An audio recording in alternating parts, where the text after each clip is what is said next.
우리 사순절 두 번째 주일을 지나가고 있습니다. 사순절 기간 여러분들 어떻게 보내고 계십니까? 하루하루를 주님의 삶과 고난과 십자가를 묵상하면서 은혜로운 사순절 기간을 보내시기를 바랍니다. 오늘 말씀은 광야에서 시험 받으시는 예수님의 이야기입니다. 오늘 이 말씀을 통해 함께 예수님을 묵상하며 우리의 삶을 돌아보는 시간이 되기를 바랍니다. 예수님께서는 공생애를 시작하기 전에 광야에서 40일 동안 금식하시며 마귀에게 시험을 받습니다. 이 내용이 마태복음에도 나와 있고요. 마가복음, 누가복음에도 나와 있어요. 모든 공관복음에 다 등장하는 이야기입니다. 이 말씀 무슨 말씀이냐면 초대교인들에게 예수님의 이 광야 시험 이야기가 아주 강력하고 중요한 메시지가 되었다라고 하는 것입니다. 그리고 오늘을 사는 우리들에게도 여전히 아주 중요한 의미를 가지고 있는 이야기라고 생각합니다. 그럼 말씀을 함께 우리가 읽어가면서 함께 은혜를 나눠 보겠습니다. 1절, 2절 말씀을 제가 읽어볼게요. 예수께서 성령의 충만함을 입어 요단강에서 돌아오사 광야에서 40일 동안 성령에게 이끌리시며 마귀에게 시험을 받으시더라. 이 모든 날에 아무것도 잡수시지 아니하시니 날수가 닿음에 줄이신지라. 예수님께서 성령의 충만함을 입어서 요단강에서 돌아오셨대요. 요단강에서 무슨 일이 있었어요? 세례 요한에게 세례를 받았습니다. 그리고 그때 성령이 비둘기같이 예수님께 임했다고 했어요. 그렇게 성령이 충만한 채로 요단강에서 이제 갈릴리 지역으로 돌아오시는 거예요. 그리고 이제 본격적으로 세상에 나가서 복음을 전하고 하나님의 아들로서의 진가를 보여줄 때가 온 겁니다.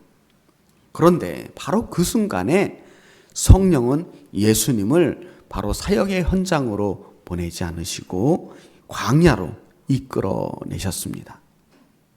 예수님이 들어가신 광야는 유대의 광야예요. 사방이 돌밖에 보이지 않는 척박한 땅입니다. 성령이 그곳으로 예수님을 이끌어 가셨고 그곳에서 마귀의 시험을 받게 됩니다.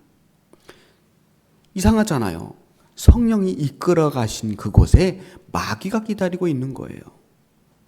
성령이 마귀에게 예수님을 인도했다라고 하는 이 이야기가 굉장히 불편하게 들립니다. 아무리 성령이 하시는 일이라지만 이건 너무한 거 아닙니까? 그런데도 우리는 시험을 만날 때마다 이 시험은 하나님이 주신 고난이다라고 그렇게 이야기들을 합니다.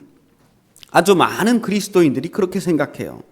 힘든 일이 있으면 이것은 하나님이 주신 고난입니다 라고 생각하고 또 좋은 일이 있으면 하나님이 주신 축복이다라고 생각합니다.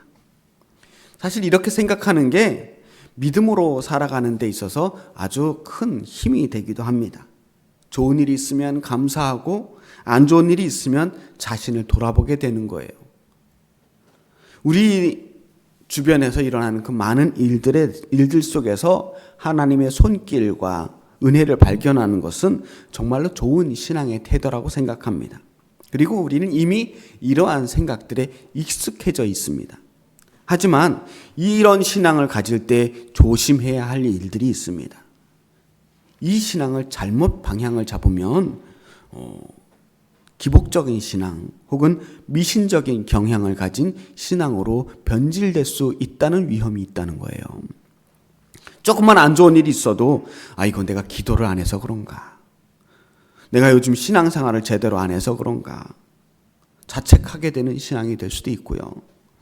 자신에게 일어난 모든 일에 대해서 하나님의 시험과 심판으로 돌리게 되면서 잘못하면 오히려 하나님을 원망하는 마음으로 시험에 들 수도 있게 되거든요. 그렇게 생각하는 마음의 중심에는 사실 세상이 자기의 중심으로 돌아간다라고 하는 생각이 있는 겁니다. 주로 어린아이들의 세계관이 그래요. 모든 일들을 자기중심적으로 생각하는 거예요. 그런데 믿는 사람들 중에서도 상당히 많은 사람들이 이런 어린아이와 같은 세계관을 가지고 있어요. 예를 들어 볼까요? 교회에서 무슨 행사를 하는데 날씨가 좋아요. 야외 예배를 갔습니다. 근데 햇볕이 쨍쨍 내려져요. 그럼 하나님이 도와주셔서 이렇게 좋은 날씨를 주셔서 감사합니다 라고 이야기합니다. 물론 감사할 일입니다. 얼마나 귀하고 좋은 일입니까? 하지만 만약에 그 반대로 하필 야외 예배가 가는 날에 비가 온다면 어쩔 겁니까? 그러면 우리가 신앙생활을 안 해서 야외 예배 가는 날 하나님이 심판을 내리시고 비가 내립니다 라고 얘기할 겁니까? 그건 아니잖아요. 날씨라고 하는 것은 우리의 신앙생활과 상관없이 우리가 해야 할 사명과 상관없이 그렇게 돌아가게 돼 있었던 거예요. 그것이 하나님의 섭리 가운데서 돌아가는 자연의 법칙이죠. 하나님이 만드신 세상이고 그것이 하나님이 하시는 일입니다. 그렇게 돌아가게 되어 있어요. 객관적으로 본다면 세상은 나와 아무 상관없이 돌아갑니다. 그야말로 무심하게 돌아가요. 날씨와 우리의 행실, 우리의 믿음과 아무런 상관관계가 없다는 겁니다. 그리고 우리가 사실 언제 날씨를 바꿔보려고 합니까? 그냥 그렇게 주어진 날씨대로 그날의 날씨에 맞춰서 살아가지 않습니까? 비가 온다면 우산 단단히 준비하고 날씨가 춥다면 옷을 단단히 입어요. 사실 우리 앞에 닥치는 고난도 시험도 마찬가지라고 생각합니다. 무슨 일이 우리 앞에 닥쳐도 놀라운 일이 아니에요. 왜 나에게 이런 일이 생깁니까? 왜 주여 우리에게 이런 시련과 이런 시험을 주십니까? 라고 할 일이 아니라는 거예요. 성령께서 예수님을 이끌고 광야로 가셨듯이 성령께서 우리를 이끌고 광야로 세상으로 보내신 겁니다. 그리고 예수님이 만난 이 광야의 시험은 예수님뿐만 아니라 오늘을 사는 우리들에게도 똑같이 언제든지 일어날 수 있는 일들이라는 겁니다. 광야는요, 이미 마귀의 시험이 기다리고 있는 장소입니다. 광야는 원래 그런 곳이에요. 원래 바위랑 돌밖에 없는 그야말로 척박한 곳입니다. 먹을 것이 없고 그늘이 없고 쉴 곳이 없어요. 이미 마귀가 기다리고 있는 그 광야. 그 광야로 성령이 인도하신 거예요. 사실 마귀가 기다리고 있지 않은 곳은 없습니다. 마귀는 사방 곳곳에서 우리들의 빈틈을 노리고 기다리고 있습니다. 그 광야에서 예수님은 마귀의 시험을 만난 것뿐이에요. 베드로전서 5장에 보면 베드로는 이렇게 말합니다. 근신하라, 깨어라. 너희 대적 마귀가 우는 사자와 같이 두루 다니며 삼킬 자를 찾나니 너희는 믿음을 굳건하게 하여 그를 대적하라. 마귀는 우리가 약해지는 순간만을 기다리고 언제 우리가 약해질까? 우리를 맴돌며 기다리고 있습니다. 그러니까 우리가 어디를 가든지 우리를 노리는 시험이 기다리고 있다는 생각을 해야만 합니다. 시험의 안전지대는 없어요. 우리가 시험이 없는 것을 찾기보다는 시험을 이길 만큼 튼튼한 믿음을 가지는 게 더 중요한 이유가 거기에 있는 겁니다. 믿음을 굳건하게 하면 우리가 대적할 수 있거든요. 그래서 오늘 우리는 예수님께서 어떻게 그 마귀의 시험을 이겼는지를 함께 살펴보면서 우리도 예수님처럼 그 시험을 이겨낼 결심을 해야 하는 겁니다. 이제 예수님께서 만나신 그 세 가지 시험을 하나씩 살펴보겠습니다. 먼저 첫 번째 시험입니다. 2절 말씀이에요.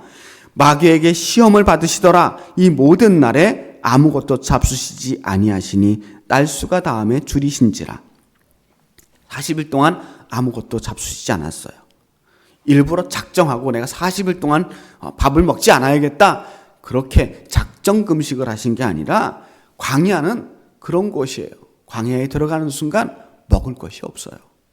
그냥 먹을 것이 없기 때문에 줄이신 겁니다. 당연히 배고프죠. 예수님은 특수한 몸을 가지고 태어나신 분이 아니거든요. 슈퍼히어로가 절대 아닙니다. 우리와 똑같은 몸을 가지고 똑같이 배고프고 똑같이 고통을 느끼셨어요. 그런 육체를 가지고 이 땅에 오신 겁니다.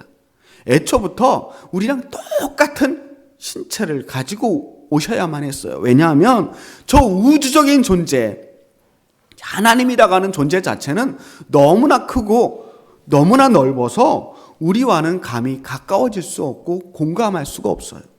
우리를 이해할 수 없는 이유는 존재 자체가 다르기 때문이에요. 그래서 우리를 더 깊이 사랑하기 위해서 스스로 낮아지고 연약해져서 육신의 몸을 입고 이 땅에 오신 겁니다. 그렇기 때문에 우리가 똑같이 굶으면 배고프고 기운이 없고 먹을 것만 생각나는 거예요. 그리고 마귀는 그 틈을 놓치지 않고 예수님께 다가와 예수님을 시험합니다. 3절 말씀이에요. 마귀가 이르되 내가 만일 하나님의 아들이여거든 이 돌들에게 명하여 떡이 되게 하라. 자, 예수님은 이미 성령이 충만해 있고요. 한 번도 보여주신 적은 없지만 정말로 돌을 떡으로 만들 능력이 있으신지도 모릅니다. 아마도 있으셨겠죠.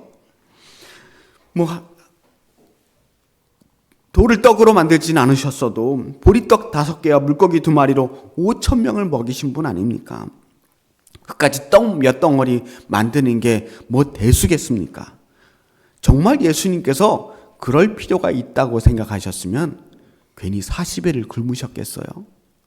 할 줄 몰라서 못하신 게 아니거든요.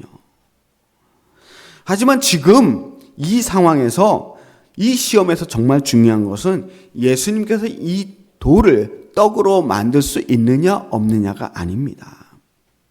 굶주림 앞에서 먹을 것을 택하느냐 아니면 마귀의 시험에 굴복하지 않고 이겨낼 것이냐 하는 것입니다. 지금 마귀는 먹고 사는 문제를 가지고 예수님을 시험하고 있는 거예요. 사람들이 만나는 가장 큰 시험 가운데 하나는 바로 이 먹고 사는 문제입니다. 우리들의 삶이 힘들고 고단한 것은 다 이 먹고 살기 위해서 감당해야 할 일들이 있기 때문이에요.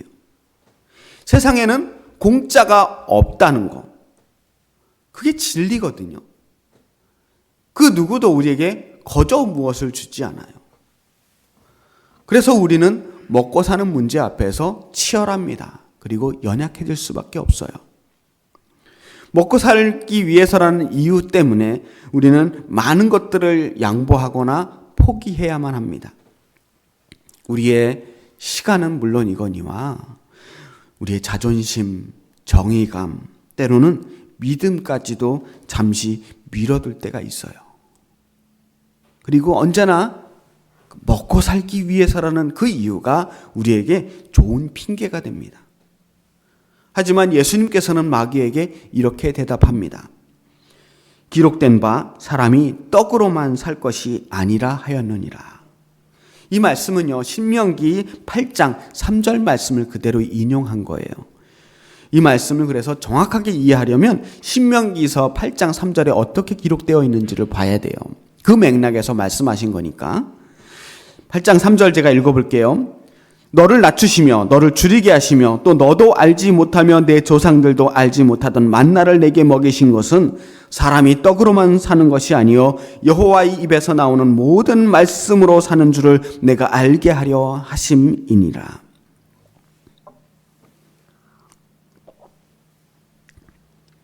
우리가 떡으로만 사는 게 아니라는 거예요. 하나님 말씀으로 사는 것이랍니다. 우리가 당장 먹고 사는 문제가 걱정돼서 내 눈앞에 다른 게 보이지 않지만 사실 먹고 사는 문제까지도 하나님께서 도와주시지 않는다면 해결할 수 없다는 겁니다. 광야에서요, 똑같이 아무것도 없는 그 빈들에서 이스라엘 백성들에게 한 번도 보지 못했던, 한 번도 경험하지 보지 못했던 만나를 먹이신 분, 그 하나님이잖아요. 우리가 먹지 못해서 죽는 것이 아니라 하나님의 말씀에서 멀어지기 때문에 죽는 거예요. 아담과 하와가 죄를 지음으로 죽음을 경험하게 되었다라고 말하잖아요. 아담과 하와가 처음 먹은 그 선악과, 먹음직도 하고 보암직도 하고 지혜롭게 할 만큼 탐스럽기도 했던 그 열매를 먹음으로써 죄를 짓게 됩니다. 단순히 그들이 그 먹을 것을 택했기 때문이 아닙니다. 그래서 먹었기 때문에 죄인이 된 것이 아니라 하나님의 말씀을 거역하고 불순종했기 때문에 죄인이 된 거예요. 하나님의 말씀으로부터 멀어지면 하나님과의 관계가 끊어지는 거예요. 그리고 하나님과의 관계가 끊어지면 우리는 죽음의 길로 갈 수밖에 없습니다. 마태복음 4장 4절에서는 똑같이 이 예수님의 시험 이야기가 나오는데 그때 예수님은 이렇게 대답하셨습니다. 사람이 떡으로만 살 것이 아니요 하나님의 입으로부터 나오는 모든 말씀으로 살 것이니라 하였느니라. 우리의 생명이 먹고 사는 문제만 해결된다고 사는 게 아니라는 거예요. 하나님의 말씀 안에 살아야 그게 진짜 사는 겁니다. 바로 이 말씀으로 예수님은 첫 번째 시험을 이겨내셨어요. 그리고 두 번째 시험을 볼까요? 5절, 6절, 7절 말씀입니다. 마귀가 또 예수를 이끌고 올라가서 순식간에 천하 만국을 보이며 이르되 이 모든 권위와 그 영광을 내가 네게 주리라. 이것은 내게 넘겨주신 것이므로 내가 원하는 자에게 주노라. 그러므로 만일 내가 내게 절하면 다 내 것이 되리라.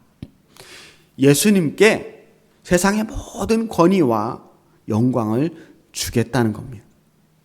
세상의 모든 권위와 영광, 그것을 하나님께서 마귀에게 넘겨주셨대요. 그랬기 때문에 이제 그런 것들은, 세상의 영광, 세상의 권위들은 마귀의 소관이라고 말합니다. 그리고 내 소관이기 때문에, 마귀 소관이기 때문에 내가 그것을 너에게 줄 수 있다, 예수님에게 줄 수 있다고 말하며 유혹합니다. 그러니 마귀에게 절 한 번만 하면 세상의 모든 권위와 영광을 주겠다는 거예요. 예수님께 이런 유혹이 과연 유혹이 되었을까 싶어요.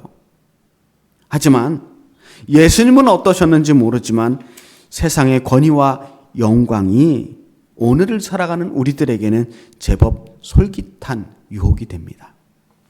사람들에게는 누구나 인정 욕구가 있어요. 높은 자리에 오르고 싶어하는 정치인들이나 유명해지고 싶은 연예인들만 그런 인정 욕구가 있는 게 아닙니다. 누구나 사람들이라면 다 다른 사람들에게 존중받고 싶고 자신의 능력을 인정받고 싶은 욕구가 있습니다. 내가 이 세상에서 제법 쓸모있는 사람이라고 하는 소리를 듣고 또 증명해내고 싶어 하는 거예요. 모든 사람에게 기왕이면 좋은 소리 듣고 살고 싶어 하잖아요. 더군다나 오늘날 이 시대의 권위와 영광이라고 하는 것은 꼭 그런 인기나 인정, 권력만 있는 것은 아닙니다. 어쩌면 이 시대의 진정한 권위와 영광은 돈일지도 몰라요. 돈만 있으면 천하만국 모든 영광 다 누릴 수 있으니까요. 마귀는 오늘날 우리에게 똑같은 소리로 유혹을 합니다. 나에게 한 번만 절을 한다면, 이번 한 번만 불의와 타협한다면, 이번 한 번만 꼼수를 부리고 거짓말을 하고 다른 사람을 이용해서 조금만 반칙을 한다면 많은 돈과 권력과 영광을 주겠다고 그렇게 유혹하고 있습니다. 그렇게 무너지는 사람들이 또 얼마나 많은지 몰라요. 죄는 그렇게 단 한 번만 무릎을 꿇으면 내가 너에게 정말로 좋은 것들을 주겠다고 약속합니다. 그렇게 시작하는 거예요. 그렇게 한 번 꿇은 무릎은 계속해서 우리를 반복해서 그 무릎을 꿇게 만들고 결국은 죄의 노예로 살게 만듭니다. 이 시험에 대해서 예수님께서는 마귀에게 이렇게 대답하셨습니다. 8절 말씀입니다.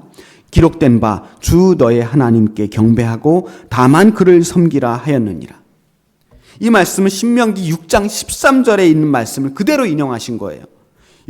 신명기 6장 13절 말씀, 내 하나님 여호와를 경외하고 그를 섬기며 그의 이름으로 맹세할 것이니라.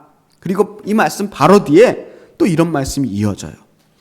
너희는 다른 신들 곧 내 사면에 있는 백성의 신들을 따르지 말라. 그러니까 예수님이 하신 말씀은 이 말씀을 깔고 하신 말씀이에요. 우리가 경배해야 할 분, 섬겨야 할 분, 무릎을 꿇어야 할 분은 오직 하나님밖에 없다는 거예요. 다른 신들, 하나님이 아닌 그 무엇에게도 우리는 무릎을 꿇어서는 안 된다는 것입니다. 그것이 돈이든 권력이든 명예든 하나님보다 내가 더 사랑하는 것이라면 그 무엇이든 다 우상이고 절대로 우리가 무릎을 꿇어서는 안 되는 것입니다.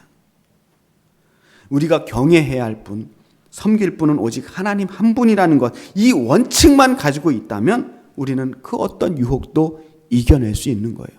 단 한 번도 양보하지 않은 원칙입니다. 그리고 이제 마귀의 마지막 세 번째 시험입니다.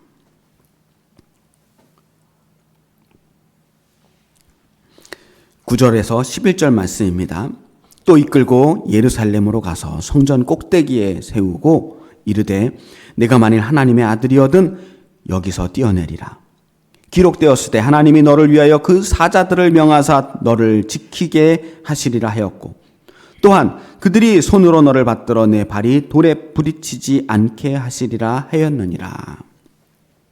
네가 하나님의 아들이거든 이 성전 꼭대기에서 뛰어내리라. 네가 하나님의 아들이라면 하나님이 반드시 너를 지켜주실 테니 절대 다치지 않을 거야. 네가 뛰어내림으로써 다치지 않음으로써 하나님의 아들인 것을 한번 증명해 보라는 겁니다. 마귀는 자꾸 예수님께 자신이 하나님의 아들인 것을 증명해 보라고 유혹합니다. 당신은 그럴 능력이 있잖아. 당신은 그럴 가치가 충분히 있는 사람이잖아. 하나님이 너를 구해주지 않겠어? 라고 계속해서 말하는 겁니다. 사실 우리는 하나님의 능력을 우리 몸으로 직접 경험해 보고 싶고 나타내 보고 싶은 마음들이 있어요.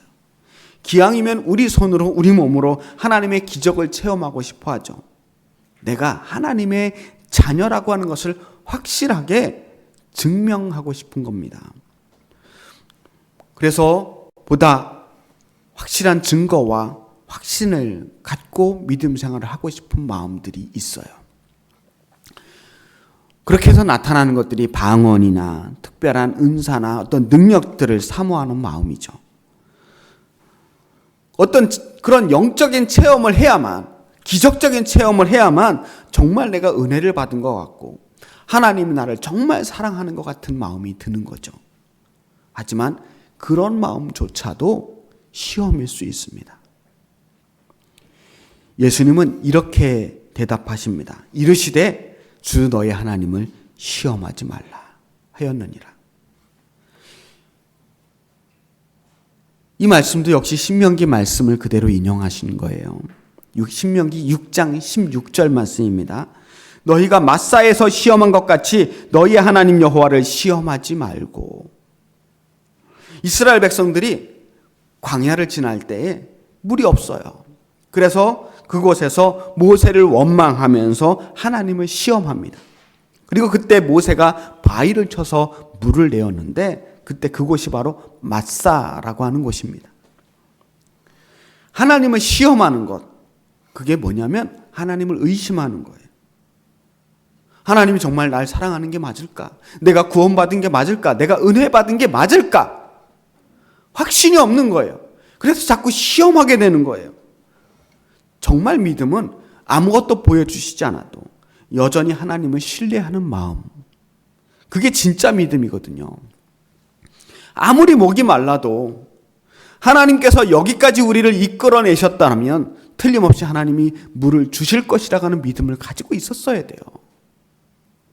그랬다면 그들이 모세 앞에서 하나님을 원망하고 모세 앞에서 불평을 늘어놓지 않았을 것입니다.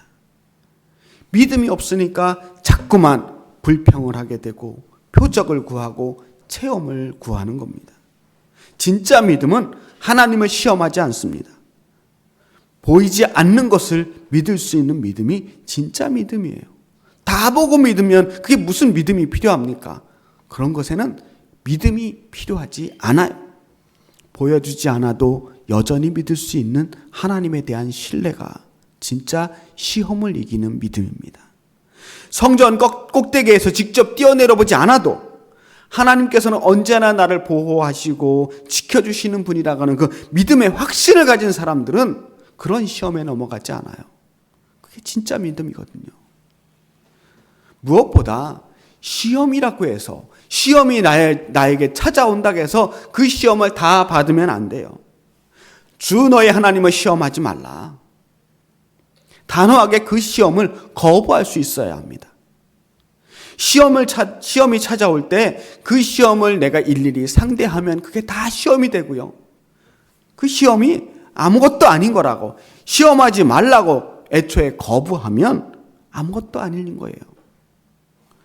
예수님께서 이겨내신 이 세 가지 시험은 오늘날에도 변함없이 우리를 시험하고 있습니다. 13절 말씀 우리 읽어보겠습니다. 함께 읽어볼까요? 시작. 마귀가 모든 시험을 다 한 후에 얼마 동안 떠나니라.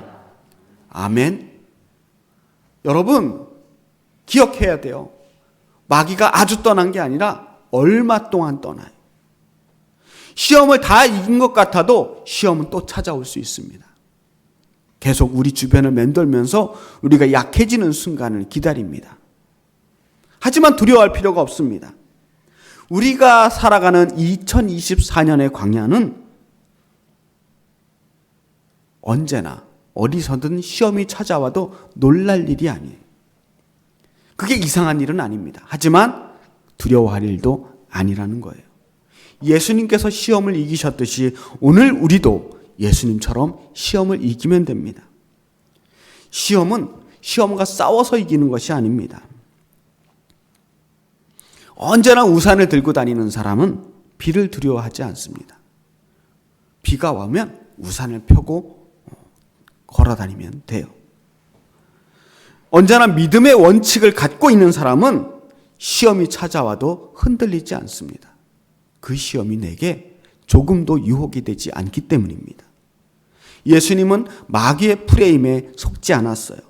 돌멩이를 떡으로 만들지도 않았고 절을 하지 않기 위해서 모진 인내심을 발휘할 필요도 없었습니다. 그리고 성전에서 뛰어내릴 필요도 없었어요. 시험을 이기기 위해서 필요했던 것은 오직 말씀의 원칙, 하나님의 말씀이 우리 삶의 원칙이라고 하는 것을 지키는 것밖에 없었습니다. 그래서 예수님은 그 모든 대답을 말씀에 근거해서 말씀하신 거예요. 마귀와 싸울 때 많은 논쟁이 필요하지 않았어요. 오직 하나님의 말씀을 선포했을 뿐입니다. 애써 상대하거나 다툴 필요도 없었습니다. 우리가 만나는 시험도 마찬가지예요.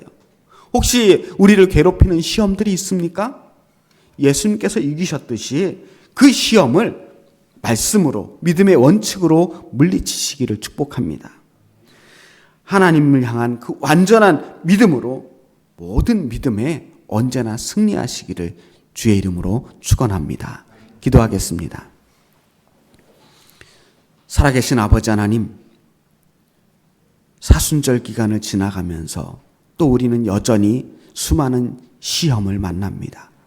우리가 살아가는 그 모든 순간순간 우리는 광야 가운데 있음을 고백합니다. 이 광야에서 만나는 그 모든 시험 앞에서 예수님처럼 우리도 이겨낼 수 있도록 더 큰 믿음을 주시옵소서. 흔들리지 않는 믿음을 주시옵소서. 그리고 그 모든 시험을 이기고 항상 주님과 더불어 승리할 수 있도록 우리를 인도하여 주시옵소서. 예수 그리스도의 이름으로 기도합니다. 아멘.